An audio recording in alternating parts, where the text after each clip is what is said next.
सुवर्णपुर जिला डोंगरीपाली ब्लॉक रामपुर थाना अंचल रे बहुल चोरा मद बिक्री और जुआ सट्टारे बेधड़क भाव में चलुवा अभियोग होता देखा मिली हेले रामपुर पुलिस नीरव दृष्टा पलटि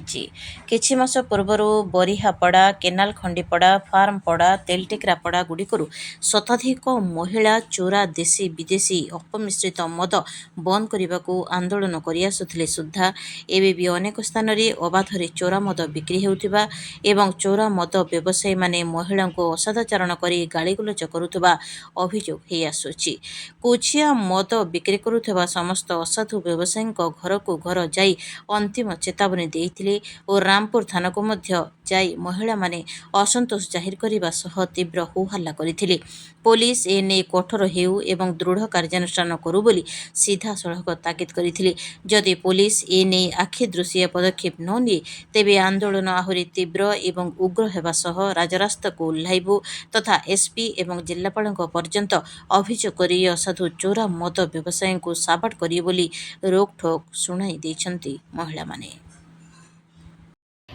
सर रामपुर थाना अंचल बेआईन सट्टा जुआ खेल चली पुलिस के अभियोग होची किंतु किछि एक्शन ना से निकरी काना कहबे आज्ञा आमर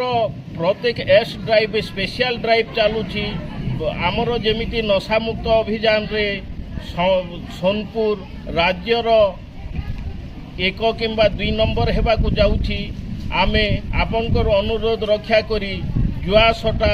एवं बेआईन मद बिक्री उपरे मध्य कठोर कार्यानुष्ठान ग्रहण करिबु। सर बस स्टॉप रे बेआईन मद पूरा दिन दहाड़ा पूरा मोटरसाइकिल नहीं पाकेट पाकेट किंतु पुलिस रामपुर पुलिस साइलेंट रोची से निकरी काना कहबे नाई आमर आपण मानकर कथा रहिला हैंस फॉर्थ आमे तांको विरोध रे आमे असामाजिक विरोध रे दृढ़ कार्यानुष्ठान ग्रहण करिबु।